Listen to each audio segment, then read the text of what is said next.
Hello and welcome back after a little while off to the Elite Formula Physio and Training podcast. And we haven't done one of these for, 3-4 weeks, but it's been a hell of a 3-4 weeks.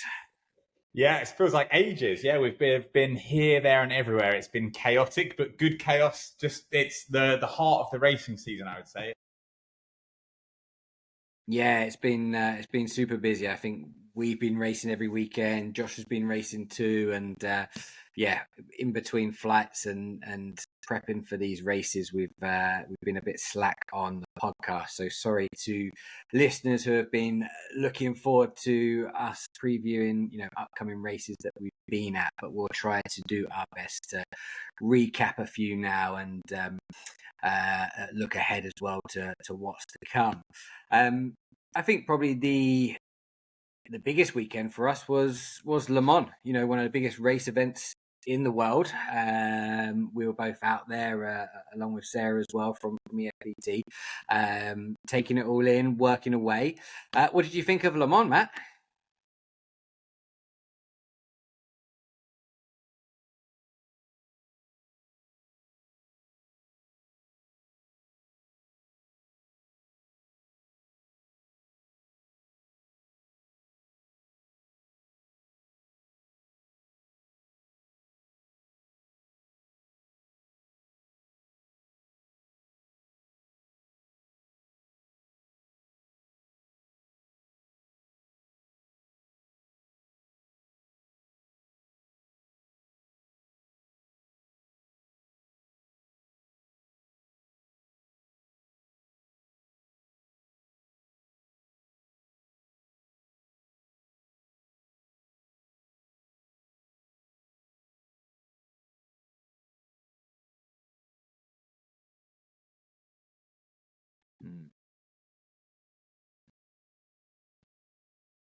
Yeah, absolutely. It's a 24-hour race like Le Mans. It's a race of attrition at the end of the day. What you really learn is if you're the team that makes the least mistakes, no matter how quick your car is, you're going to be in the mix at the end for some good points or even a podium.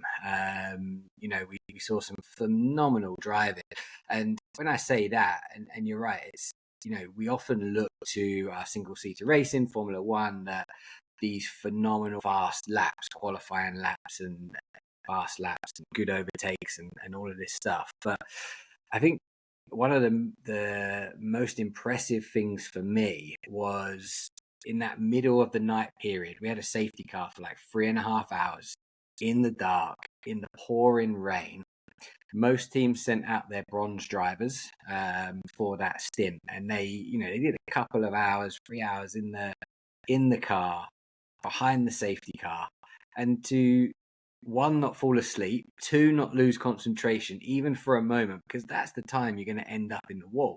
For me, that was the most impressive bit of driving of the entire stint, actually.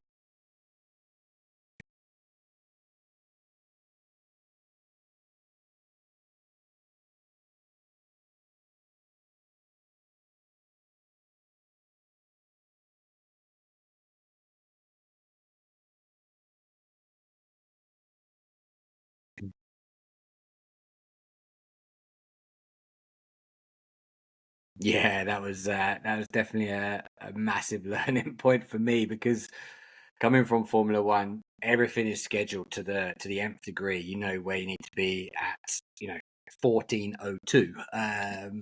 Everything down to the minute. And our first sleep schedule was we planned it in, got out of the car. We knew that we had almost 3 hours to sleep, so we didn't need to be back into the garage until about 4:30. And it takes a little while to get off to sleep. You get off to sleep, and then this is around 1:30, and literally 3 a.m. my phone is going off. Get Tamura in the car now. What? What do you mean? We still got ages. And just because the strategy had changed, everything changed. So yeah, it's you've got to be ready for everything. We made it from bed to car in about 18 minutes. Quick change, very small amount of prep to wake up, bit of an energy drink, and off he went. And again, very, very impressive from these drivers that were able to do that. Yeah, I was chatting to a client the other day who was asking, should he go? Should he take his son? And I was like, definitely yes. It's a phenomenal event for the fans. The fan park is massive. There's so much going on. Also, just from looking in, good food, good drink, super easy to. Well, I say super easy. It's quite a drive from Paris, but there's lots of flights in and out of Paris. There's lots of trains in and out of Paris. So it's not too expensive to get to as well. So I think for the motorsport fan, it's it's a great event to go to, and 24 hours, it's like a 24-hour party for some of those fans. They're up through the night, still watching, even though it's a safety car for 3 hours. And if you've got a bit of time, it starts the week before. So we were there for 9 days, started on track on the Sunday before. There's events all through the week in Le Mans town, and actually the old town's very nice. Again, nice restaurants, good food and stuff there as well. So I would highly recommend it for the fan. I'd highly recommend it for the performance coach. Being there and doing it and being part of a team that's working their way through 24 hours. There's definitely a different feel and camaraderie amongst everyone, sort of pulling together to get through and complete it. And the team Lexus that we were with, did brilliant in terms of being able to get the results they got as well. So everyone was very happy at the end. So yeah, overall great experience. Look forward to doing it again. And yeah, I'm sure we'll be back there next year going for more. Absolutely, yeah, no, definitely. It opens a can of worms, doesn't it? For sure. But it was a great event. Loved it. And we obviously were on a slightly tail end. We're also supporting a driver. Well, one of our Formula 3 drivers was doing one of the support events as well, which was a slightly shorter endurance event, which was the 4-hour endurance event. Again, kind of like as you'd expect, it kind of crossed boundaries between a regular race and an endurance race like you had. But again, obviously, the margins, although it's more about consistency, it's probably somewhere between the two of a 24-hour race and a kind of standard, 30, 40, 50-minute race. So, yeah, but still fantastic experience for us, like 115 cars on track for us in one of our races. So that was in itself was an experience. Just navigating. I mean, it's made easier that the Le Mans track is over, I think it's 13 kilometers long. So, actually those cars do, it's theoretically for most of our tracks, that's nearly 3 times the size. So the track handles it well, but still just logistically having a pit lane where potentially 75% of the cars come in at the same time, managing 100 odd cars in the pit lane was insane. But yeah, what an experience. Great. Yeah, and it is a long track, and again, concentration needs to be huge over sort of one lap. I remember thinking when the engineer said about we can only do 10, 11 laps on one stint. I was thinking, what's that? And he was like, well, yeah, that's like an hour. I was like, oh, okay. So yeah, 40, 45 minutes for a stint there. So yeah, it's a lot of concentration needed. And it's still a high speed track. They're still going around at, 240 kph on average. 85% of the time they're on the throttle. They're experiencing 3.5 Gs in the turns and in the braking zones as well. So, we're not talking about a race that's not physical and, they're just driving around for 24 hours. There's a real physicality to being able to compete on this track as well, which, again, just adds to it being a huge challenge for drivers and everybody involved in kind of helping them complete the race.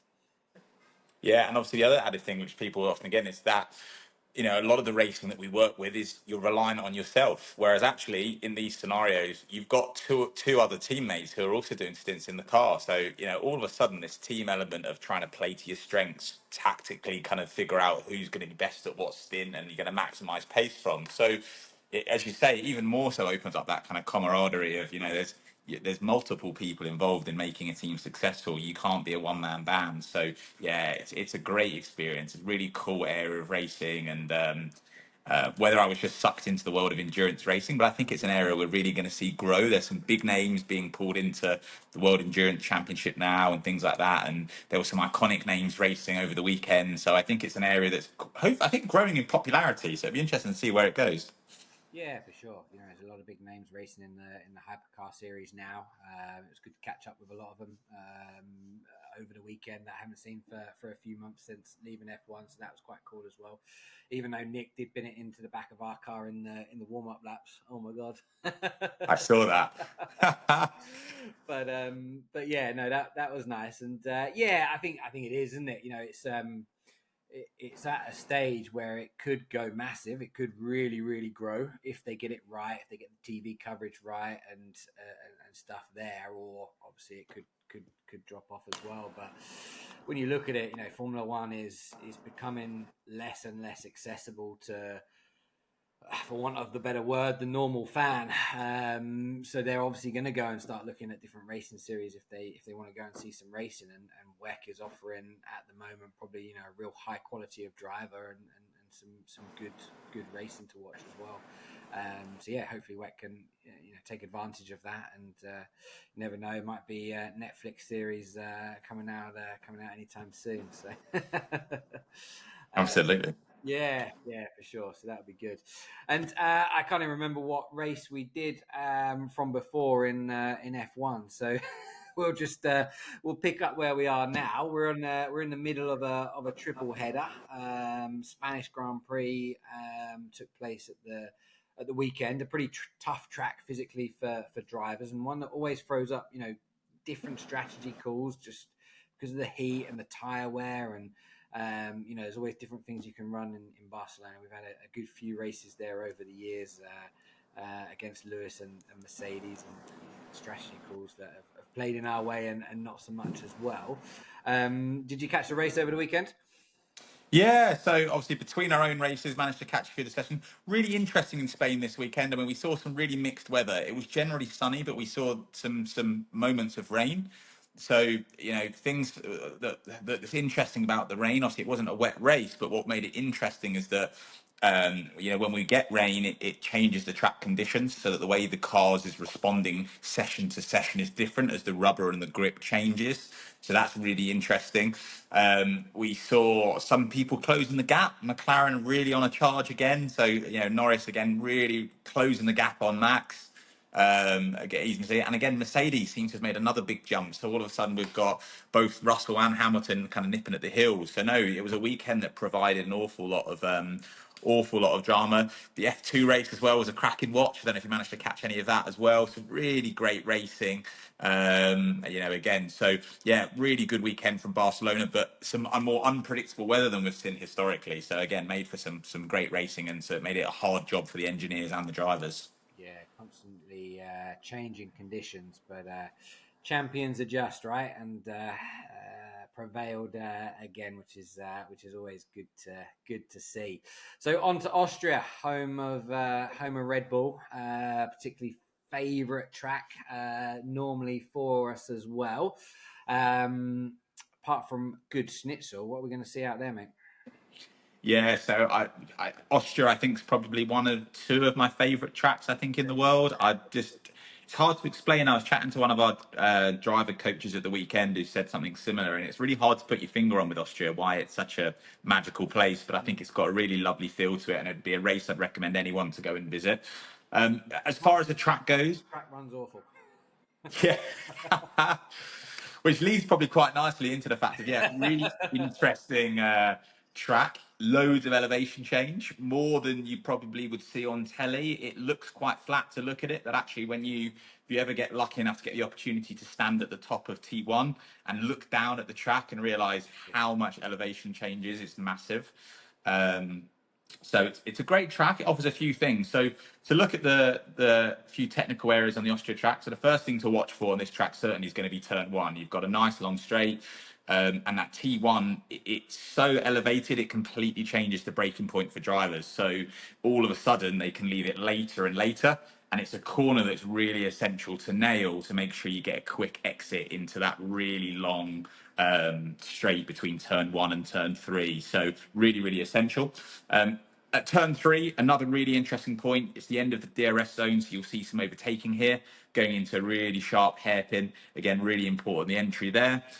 Moving along kind of into sector 2, quite a technical section here. You've got the downhill braking into sector 4. So a lot of drivers report a lot of locking up here. So again, can be quite tricky, but again, really key to then move your pace into turn 6 and 7, the kind of iconic left-hand bends down there. You may see a few cars go off here if they get it wrong. So again, really kind of interesting sector to watch. And then finally in Austria, you move into sector 3. Super fast section. You've kind of got turn 9 and 10 here. You'll be seeing a lot of track limits pick up, trying to push those limits as much as we can, but you'll see a lot of cars creeping over the curb, no doubt, in quali, trying to see how much they can push. So quite a short track, 4.3 kilometers. Not too many corners. There's only 10 corners at this racetrack, but it's fast, it's technical, so expect to see a few mistakes here as drivers kind of push the limit. Yeah, and I think that's the nice thing about it, isn't it? It offers a bit of everything. It's high speed, technical corners as well. So you kind of have to have a little bit of everything in the car from a setup point of view. And it's physically challenging as well. These high speed corners get up to 5.5 Gs, particularly around that kind of turns where turn 9 is. And also same sort of G-force coming into that braking zone of turn 1 as well. They're bringing that car from 300, 330 kbh right down to 70 in a couple of seconds. So it's big. So as well as being technical, physically challenging, it could be super hot in Austria. It could be chucking it down with rain. It could do all of that over the weekend just because of where it's situated in the sort of mountains there and being quite low. So and I agree with you. It really does have a nice feel about it, the place, doesn't it? The people there are great. Austria just generally is just a super nice place to be, nice and chilled, nice and relaxed. So I'm sure we'll see some good racing. Qualifying is also, it's the track where qualifying is like super close, isn't it? Like everyone's within a tenth of one another, and pretty much every qualifying session is super close at the moment. So anybody could be on pole really. Yeah. Here this coming weekend. Yeah, and particularly when we look at the weather forecast, like you say, so it seems unpredictable this weekend. There's thunderstorms, there's rain either side of the weekend. So I think, one of the things we saw this weekend, I was in Budapest and talking to a lot of the drivers, and my own driver, is we've got temperatures as high as in Austria. I'm looking here at the forecast on Saturday, 31 degrees. Sunday still forecast to touch 30.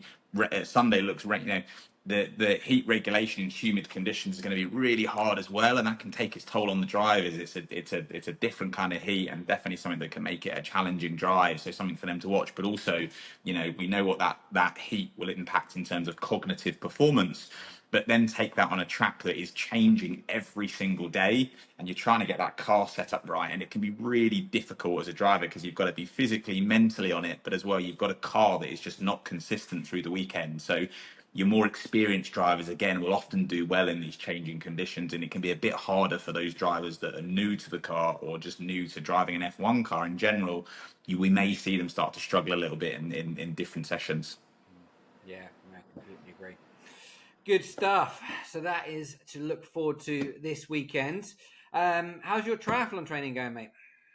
Yeah, good. We're getting scarily close now. So we are now That's 9 well, weeks. isn't it?